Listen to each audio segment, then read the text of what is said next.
So I'm going to start here, guys. This is it. This is the new book, Financial Literacy for Dentists, an Entrepreneur's Guide and Insight.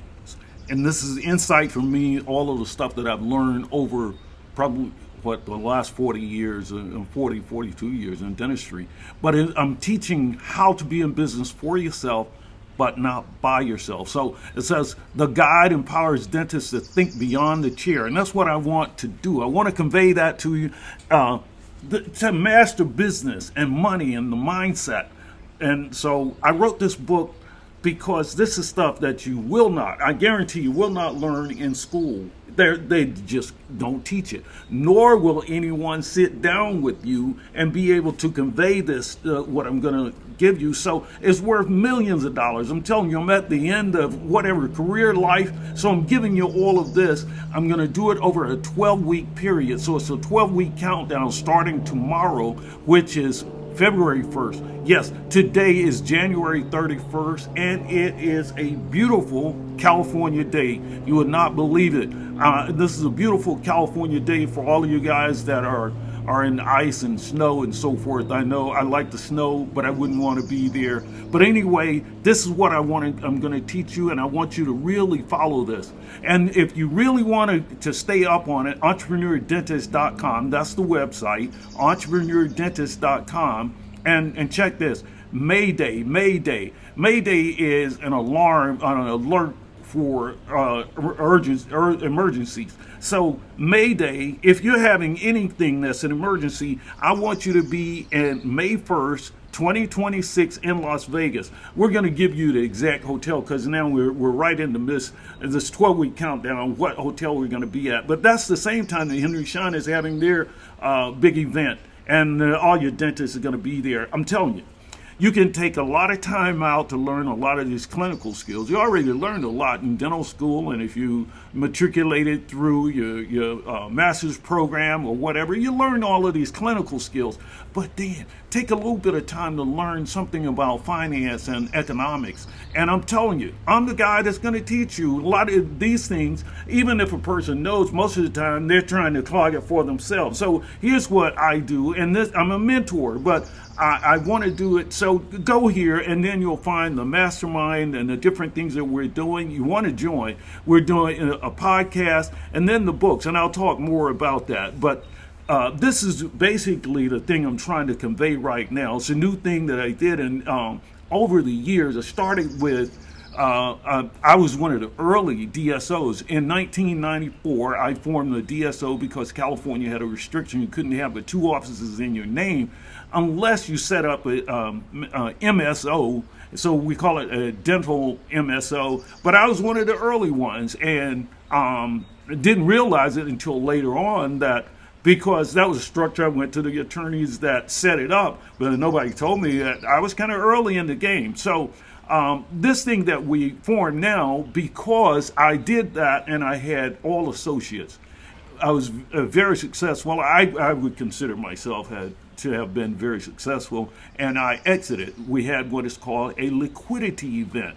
And when you have a liquidity event, it's actually selling the business. But I went through the investment bankers and so forth. And then, it's a whole game that if you're not there, you got to just learn some things about this. But anyway, we sold the asset to a private equity. So they owned a company that acquired it. And but, the whole time I owned that DSO, all of the other doctors were associates, and they were working for me. Some of them I mentored, and they went and set up businesses down the street. I sold some of my offices, and they started, and the names were almost the same, and some of them took some of my staff. And I always said that, wow, if I had a structure, whereas I could bring these doctors in and train them under me, and we could work together, and then they could start their things, but now we're partners, then that would have been a hell of a lot better than the attrition that we experienced going through this. And you're constantly bringing in doctors and then they leave to because somebody offer them, $400 or $500 more, $5,000 more of a signing bonus or something like that, which is just crazy. But that's the way it is, and people are moving like that because that's their mindset. But what if you could change your mindset and it becomes more of a thing, whereas now you have equity? I'm going to show you how, but on this, I want to talk about what the three levels, and I use the three because three is actually a universal thing that happens. It's a pattern of the universe.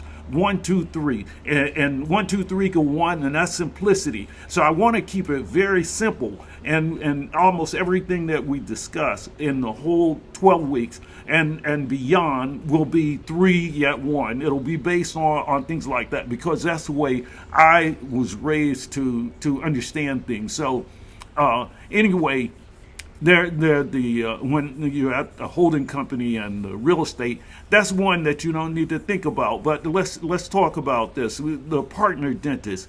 You become an employee and you work. You want to own something. You want to own some equity in something that's already established. That's an ongoing business that has performing assets or equities that are performing and have a history of it, and have systems and processes that makes it where they can scale or replicate over and over and over again. That's the systems that you develop for business. So I study business. I'm telling you, I have a lot of things that I want to tell you about as far as business and how we're going to go into it. Well, over 12 weeks, you're going to learn a whole lot. I'm going to do a video at least once or twice a week, and I'm going to actually publish content. And you can just go to entrepreneurdentist.com. I'm going to do it for 12 weeks because it's a challenge for me to discipline myself to actually do it, but I want you to meet me in Vegas on May Day, and I'm really going to go through the whole day of what, and I'll have some people with me, but we're going to cover so much as far as business. But here, the whole thing is, if you want to be in business for yourself, but not by yourself, then the ideal thing, and this guy, Richard, with the law firm that I'm working with now, he just simplified it because I jumped around to a lot of different law firms trying to figure out how to do this thing, but he simplified it. He said, well, set up the DSO, but here's the thing you create are tracking units. And then at the tracking unit, it's like you have an office over here. You could have affiliates, but let's say you have these offices. And then down here, where you have clinical employees, each one, and you know this, your S corporation, or what they call a DPC, a dental professional corporation. But there is just the only thing that really happens as far as business here is that services are rendered, but there's high liabilities there, and here at this level where you're rendering services, so all of the assets are held at the holding company. Here are where the services and the equity is. And let's take this unit here, this tracking unit, TU number 2. And let's say we have 2 doctors. I'm going to call them Dr. Cash and Dr. Flo. Dr. Cash and Dr. Flo they're still making the money that they would as an associate. They leverage their degree to get equity in the company. So I'll tell you more about how that works. But I'm telling you, this stuff, it's taken a lot of years. It didn't just come to me. But once I really discovered it, it reminded me of what Trump says, stable genius. I know it really is. It's the idea itself. And listen, I want you to do this. Don't take my word for anything that I say. But don't go ask your cousin or just your CPA or your attorney, because if they're not millionaires, how the hell are they going to evaluate something that they have never been through, and they don't know if they're not there and they're just trading time for money? Then their evaluation on something that's well above their head might. So here's what I would advise, and I'm going to really advise you to do this. Not just for the stuff that I tell you, but anybody that tells you this. And I hope my son will listen to this. Especially at this day and age, you have Google has Gemini. The other 2 are are ChatGPT and what's the one, the Microsoft or whatever it is that I have on my phone that I can't remember the name of. Hold on, I have it right here. It is Claude, cousin Claude. So listen, anything like this, it's a little bit more complicated than most of these guys that are, billable hours. Most of those guys, they don't know. So I'm telling you, oh God, I'm right here. My air conditioner came on. My son should turn the air conditioner on. Hopefully you can still hear me. But if they don't know, stick it into Claude or Gemini and run it by, ask, is this a genius idea and the opportunity? I'm telling you, it's been years, so I wouldn't be putting it out there unless it's really been evaluated. And you have to vet every idea. Everything should be vetted. But don't vet it to your cousin or the guy that supposedly has a degree and this or that. If they're not making real money themselves, how the hell are they going to tell you? And that's all I'm saying. So I want you to, first and foremost, before we get into anything, almost every entrepreneur out there, anybody, especially over the years, every entrepreneur has read this book, Think and Grow Rich. It doesn't say think and get rich. Think and grow rich. It happens over a period of time, so you have to have a plan and you have to start somewhere. And that's the way that you build it. You start with a plan, and you have to have that mindset. In order to develop the mindset, you need to read the things that'll put you on the right path. There's a hell of a lot of stuff that you can read. And then people that have come to me recently and said, well, Dr. Lanier, should I go to business school? I don't think so. Start like this. Read the book first. There's a hell of a lot that I can convey, and you may never need to go to business school. I'm telling you, that's what my plan is, to convey that kind of stuff to you. So read this one, Napoleon Hill. It was written during the 1930s. So right there, when you had the stock market crash and everything. But after that and so forth, how people that got rich, how it happens, and the mindset that you need to have in order to get there, and I'm not trying to take you way off path from the norm of who you are or what, but if you're going to get someplace that's different than where you're going and where everyone else is going, you're going to have to do things a little bit different. Like they say, doing the same thing over and over and expecting different results is the definition of insanity, and you don't want to play that role. Just think and grow rich. So what I was telling you about are these tracking units and owning shares in the tracking units. No, it's not very much different from owning public company shares like Apple. And so the key message that you're going to get from this is you own the profits and the growth, not the physical equipment. So let me just reiterate the books. Read the books and start with Think and Grow Rich. Yeah, I would imagine you already read my book, The Entrepreneur Dentist, and I don't want you to fret right now. You'll read it. I'm telling you, if you really understand what I'm saying, you're going to read it. But I look back, and this was written back when, 2015, 17, something like that. But how to exit. That's the big word in there, how to exit. Most people don't have any idea or haven't really considered how are they going to exit. Once you're on this path, how are you going to exit? Everybody, you're running on a treadmill or something. You do know how you're going to exit. You're going to slow it down, or you're going to jump, or something like that, But you have to think, what is your exit? So here your exit is, do you exit well or do you exit badly? Do you have the right kind of thing whereas you don't lose your momentum or your money and so forth, but you get out and you're safe, and it was a good thing. It was planned. So you have to have a plan. So everything starts with read the books and think. So with Apple, let's say you own some shares of Apple. You don't own the store. You don't own the physical facility, and you don't own those the Apple product. What you own are shares or equities in the company, and those things. Apple has had fast growth, but you see the ups and downs because with any of those companies, they on the stock market.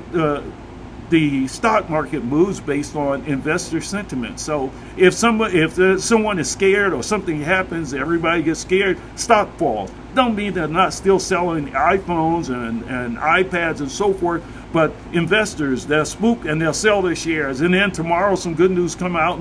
But when you're in a business, you don't worry too much about that. And when you're trading on the equities and so forth in the stock market, those things go up and down. And that's why they're saying really that you could just buy the averages and you're going to be better off, because you don't know where it's going to. But it's going to go up mostly, and but it's going to have some downtimes, and it could have downs for a long period of time. But if you have a business, the business could still be making a whole hell of a lot of money while the stock is down, because it's not worried about what's going on elsewhere. If you have the right business, if it's not just consumer or whatever, as long as the business is happening. So with public companies, you don't own the building or the machinery. You don't own servers or equipment. You don't own the equity. You own equity in the business, and that's meaning you own shares. You own shares in the business, and that's what is really important. You own the shares until you liquidate,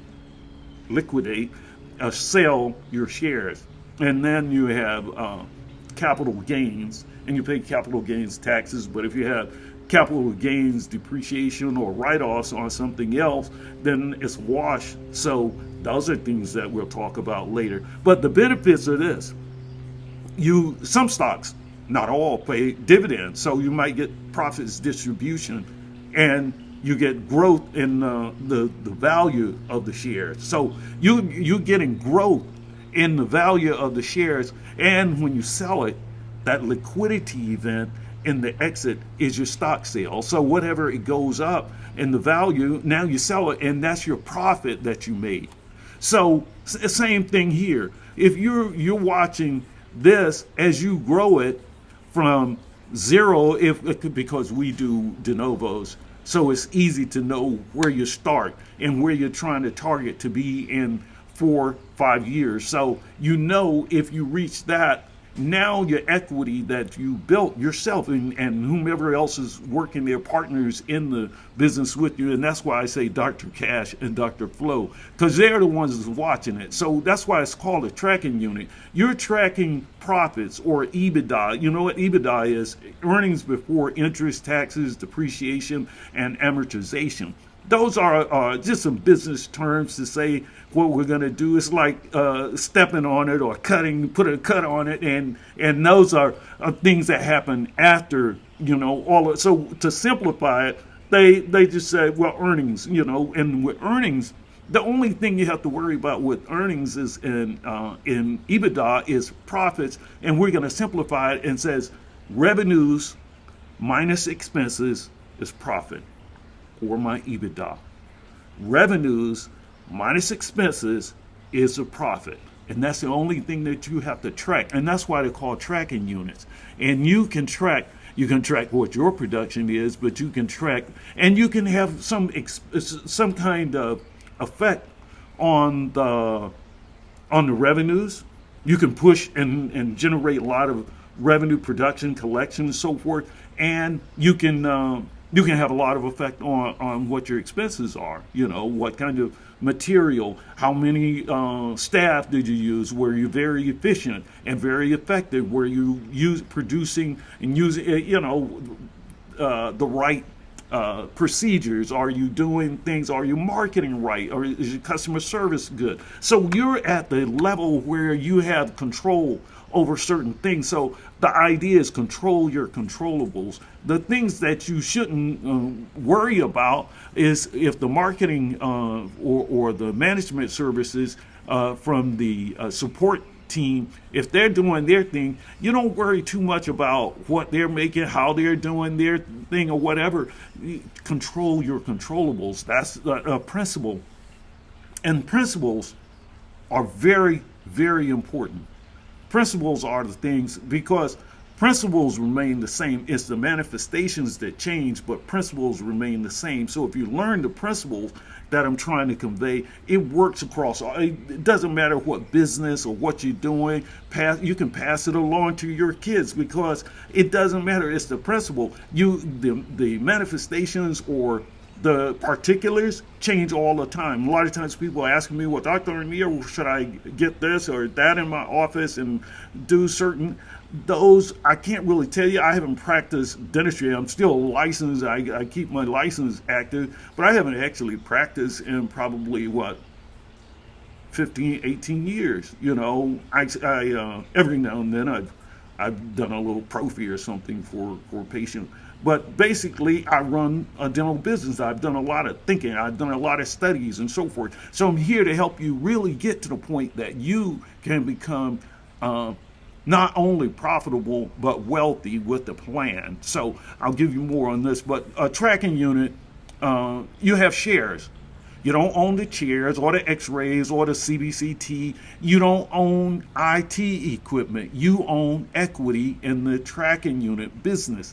Now, the benefits of this, you get profits distribution. Like they were saying about stocks, you get dividends. Here you get profits distribution. Once the bills are paid and your share, once the shares come, you get a K1 that tells how much goes to you, how much goes to the other partners, and so forth. So now you're getting, and if we do, and which we are, for the selected ones, is owner financing, you put zero in. So anything that you make on there is just infinite return on your investment.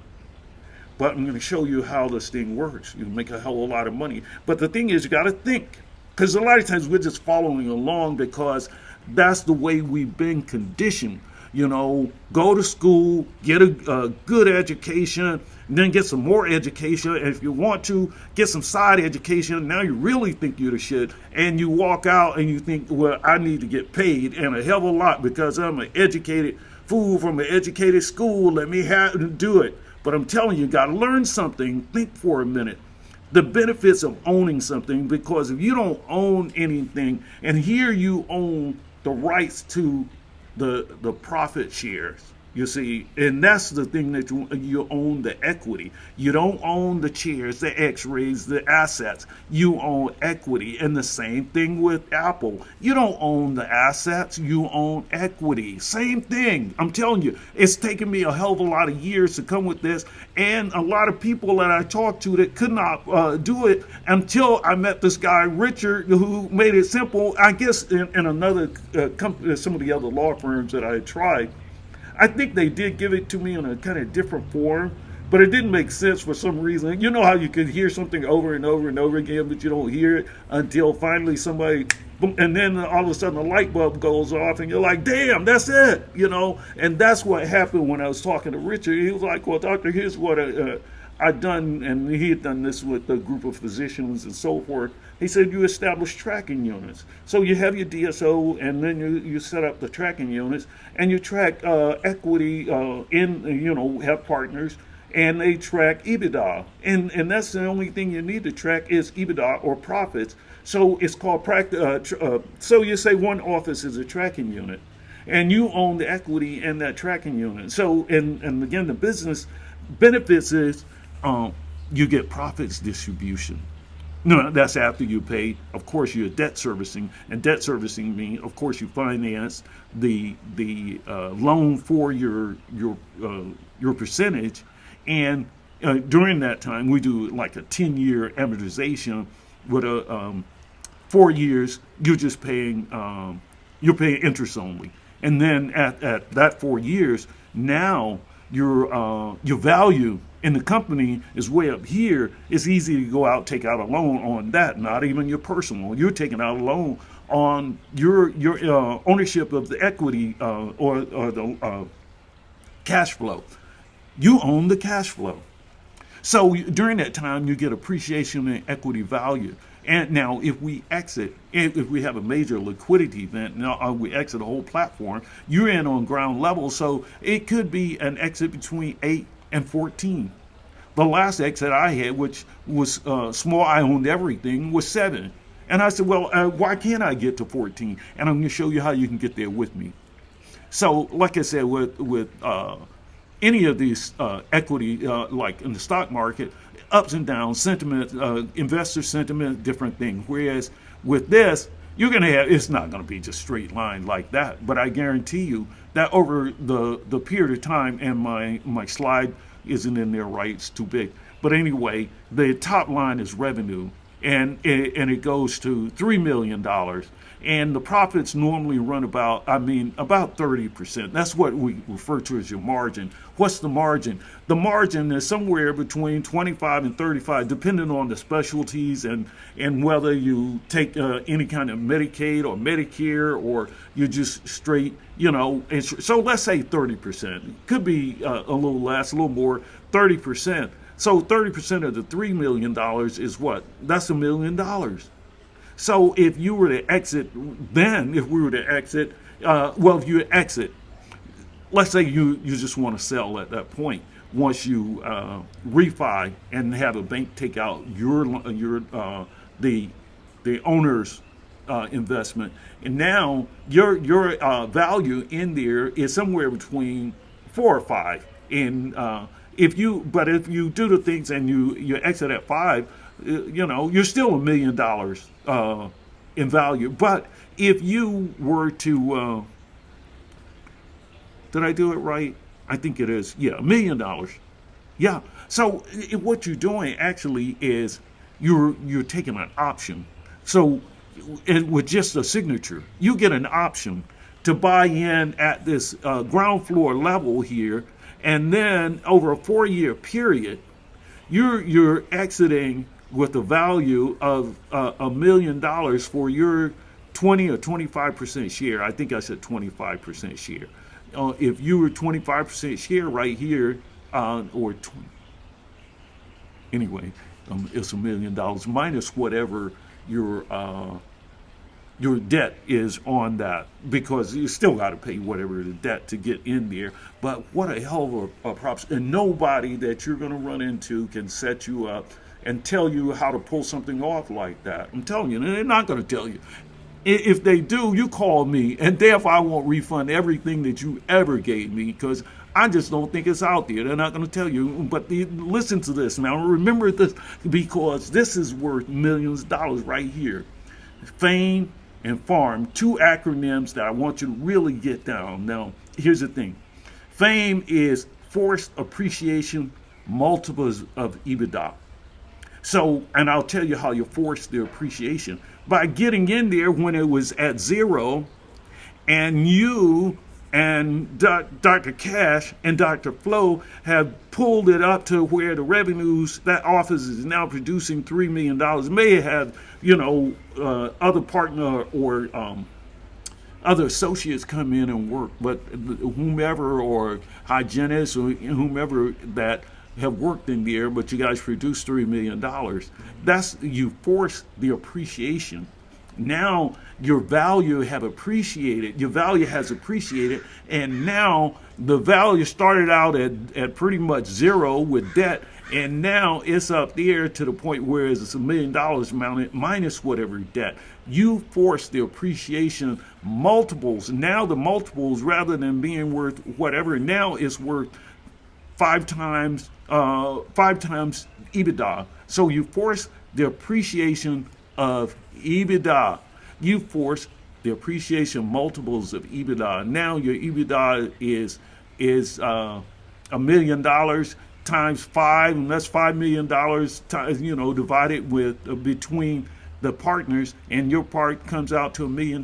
Now the FARM is this: forced appreciation rent multiples. Now this is the big boy stuff as well. Now this is having to do with real estate, and that's why I say at the top. But I don't want you to jump to real estate yet, because when you do the real estate, you have to have some kind of platform, because if the real estate if you're in there and you're the only guy that's in there and everything depends on you, what if you don't do it right and you didn't make a good decision going in buying the real estate and so forth? It works for some people, but I'm telling you, I would really focus on fame first and then farm later, forced appreciation, rent multiples, and I'll explain that as we go. But remember those two acronyms. So going back to the tracking unit, basically it's options it's like an options contract. You sign, rather than putting money down, you just sign your signature. That's why I say a license is actually a license to print money. If you knew what you were doing, you could print your own money. These are so you take an option contract. I have an option on some real estate that I've developed, and I locked in a price. I got an extension of time that I can do certain things, build it out, get it started, refinance, pull money out, and pay the original price that they were asking for, and do some things like that. But I'll share those kind of things. I'm telling you, that stable genius I'm telling you about. I've been telling you, listen, it is easy once you, not easy. It's not easy, but it's simple. Once you really understand, none of this stuff is easy. If it wasn't, everybody would be doing it. But I'm telling you, once you understand it, it is fairly simple.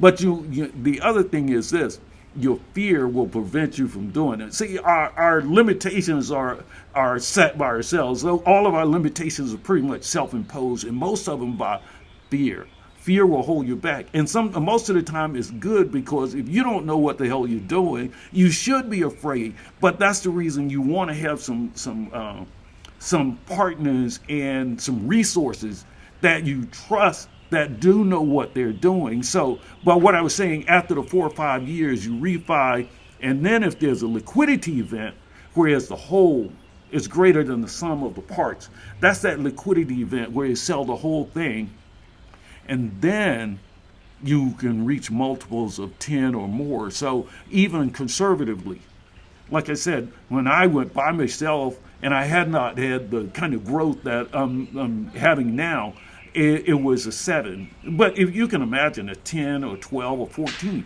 But if you did in those 4 or 5 years, and you only, had that $1 million in EBITDA times 10, then your 20% equity in that one thing would now be valued at $2 million minus your debt servicing, whatever it is you pay off. But if that's the case, then that makes so much more sense than only being W-2 or even, well, I'll 1099, and those a lot of times, especially in California, you can't just pay a dentist on a 1099. Sorry. Let me, thought I had that turned off.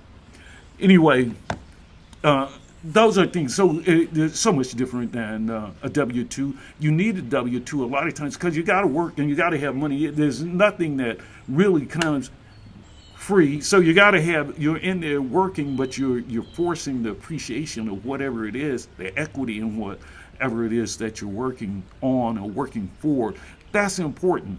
And the other thing to be important, don't go out there just because you have the degree and think that you could do business. If you don't have any kind of business acumen, you don't really understand the things about finance and all of the holes out there and what you could step into, the marketing, the management, the things, the headaches that keep you up all night, and the things that are going to come at you. You don't want to do those things by yourself. But anyway, let me go back to a side-by-side comparison of public company and these tracking unit shares. So in a public company, no ownership in physical assets. Equity is in the business only. Remember that.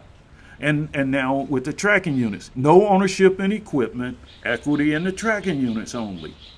The benefits: if it's public shares, you get dividends. If it's a tracking unit, you get profit distribution. If it's public company stocks, you get growth in your stock value. Here, you get growth in equity value. In the stock market, you sell or liquidate your shares and whatever you get from there. Here, you have an exit. and your proceeds could be anywhere from 8 to 14 if it's a liquidity event that we go through. If you sell before, of course, you're getting more market rate, or what we have contracts like buyback, to buy back from the company at a certain multiple.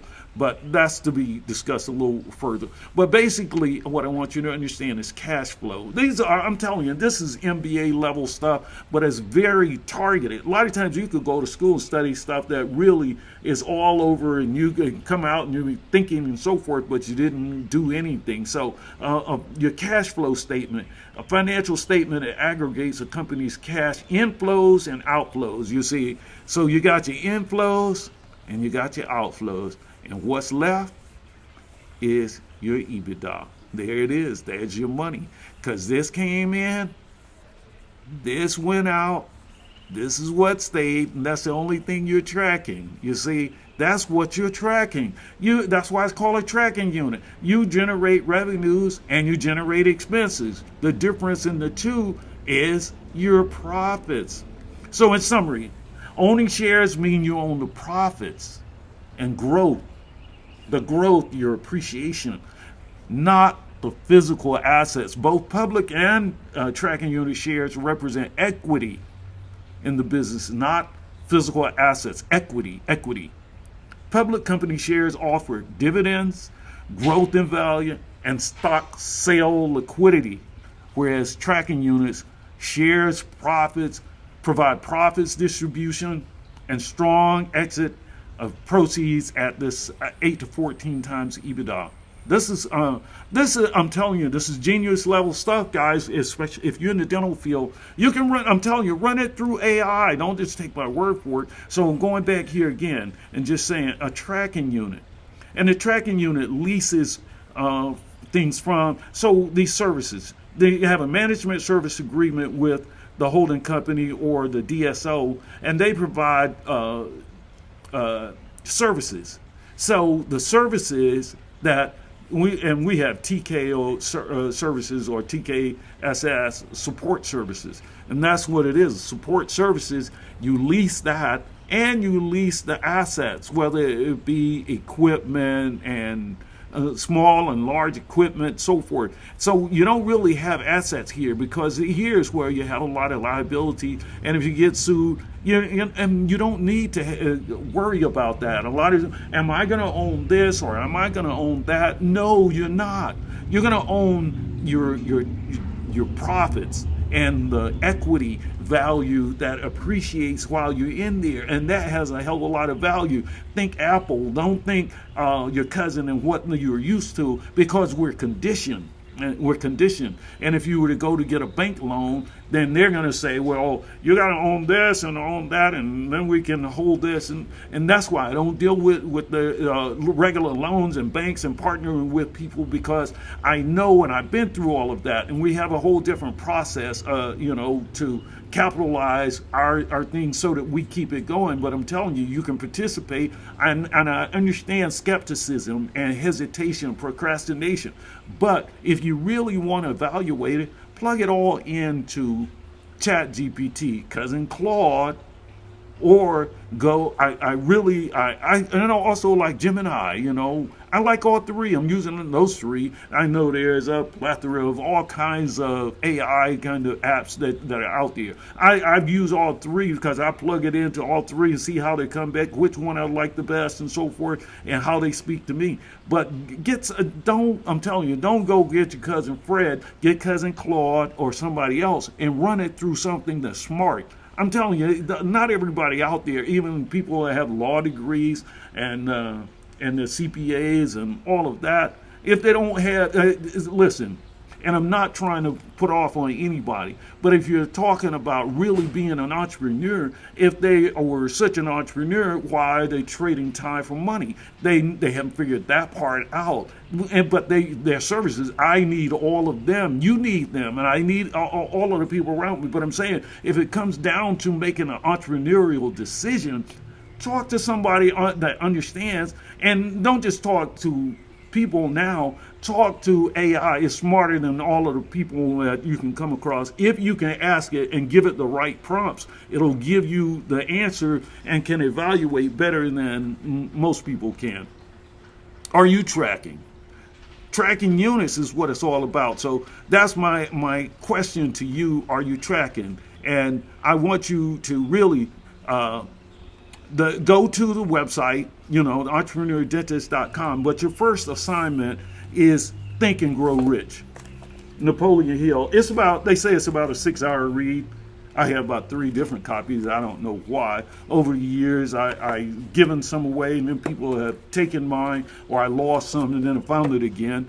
But I do have a large library of books, and that's one I think you could start with. There's a lot of books I'm going to have you go through this is a good one. Robert Kiyosaki got a lot of books, but the one I think is, and I've read most of them, Cash Flow Quadrant. If you get into this, you'll understand a lot. But you got to read it, Cash Flow Quadrant. That's another one. Over these 12 weeks, I know you're studying all kinds of stuff, but if you really want to be an entrepreneur, you got to study entrepreneurship. You can't be studying just that. And then this other book,